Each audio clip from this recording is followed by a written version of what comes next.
Mara Jade Skywalker, the Black Widow of Star Wars, the hand of the Emperor, and the wife of Luke Skywalker, and quite possibly one of the most popular characters in the original expanded universe, so popular even that since the inception of the Disney canon, there has been a great demand for an adaptation of her character alongside the likes of Grand Admiral Thrawn, Darth Revan, and Kyle Katarn. As many of you very well know, an Easter egg was found at Galaxy's Edge, possibly hinting at her coming into the canon.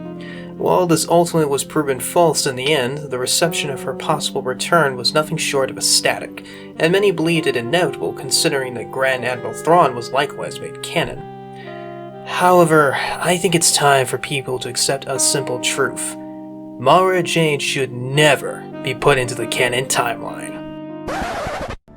What did you say? Allow me to elaborate. When she was introduced in the Thrawn trilogy, she was an antagonist with a vendetta against the hero of the original trilogy. You will kill Luke Skywalker. It's her driving motivation given to her by the Emperor, thus tying her character role into Luke Skywalker's. From a beginning hatred, to understanding, to a begrudging friendship, to finally, love. That journey and end result is born of the kind of man Luke was in Legends. Someone who would help his would-be assassin through her demons rather than kill her at first opportunity, because he believed there was good in her, a lesson Luke learned from his father. This mindset influenced everything he did, providing him the will to pull the good out of you, kicking and screaming if need be. I don't like where this is going. Shut up, fool! Like I was saying. It is that unshakable faith that frees Mara from her servitude to the Emperor, and inspires her to go on her own path. That path eventually takes her back to Luke, where she served as the realist to the idealist, and it was a wonderful combination. In many ways, this relationship mirrors that of Captain America and Black Widow, especially in Winter Soldier, the Paladin, and the Assassin, or basically the blonde Boy Scouts and the red-headed spies. Coincidence? The problem with Canon Luke is that he was robbed of that unshakable faith and idealistic nature. Instead of helping his nephew through his issues to become a better person, he instead attempts to kill him in his sleep due to sensing dark side tendencies. Which we are never shown exactly what he saw, but I digress. Instead of acknowledging his failures and learning from them, he retreats to an island and abandons his friends to die.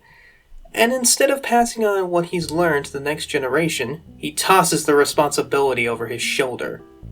When I read 8, I told Ryan, I fundamentally disagree with virtually everything you've decided about my character. This is why Mara cannot work in canon. Her Luke is a shallow, selfish man who would kill her the moment she admitted who she was and what her mission is. Luke is the catalyst to her growth. Without him, without the right kind of Luke Skywalker, her character would be basically stuck in limbo, which maybe is exactly what they want. Any attempt to deviate from this path, or attempt to give her redemption catalyst to someone else would only ruin her character. She is Luke's, as much as he is hers. Without that dynamic, you will get a much shallower character. After all, how many of us wanted Black Widow to pair up with Captain America, but were disappointed to see her paired up with the Hulk? I rest my case. Ultimately, this argument can be applied to all Legends characters. Let's take a recent example in the form of Grand Admiral Thrawn, the Sun Tzu of Star Wars. Remember back in Legends when he ultimately brought the New Republic to its knees, consistently outmaneuvered our heroes, and we loved him for it? Whose actions, even in death, continue to affect the galaxy? Now compare this to Canon, where he is taken out by space whales and sent to the land of irrelevance where he is likely never going to be seen or heard from again in any meaningful way. He fills a role in the story that could have been given to some original character, a competent mook surrounded by other incompetent mooks, who ultimately loses in the end for contrived reasons. Even Thrawn's canon novels are ultimately fodder to a universe completely centered around the specific events of The Force Awakens, as they are not allowed to make any meaningful impact to the universe due to it completely uprooting the events of that movie. Instead of advancing the story and shaping the universe, the canon's expanded universe is little more than filler that is ultimately pointless and meaningless. What this illustrates is that while canon can most certainly adapt Legends characters, it cannot create the actual versions of the characters that we love, because those characters were formulated by specific circumstances in the Legends universe. Canon is not Legends. So why would Thrawn or Mara be able to stay the same character we all know and love in such a universe? Ultimately, adding famous Legends characters to canon is not done for substance, but for novelty.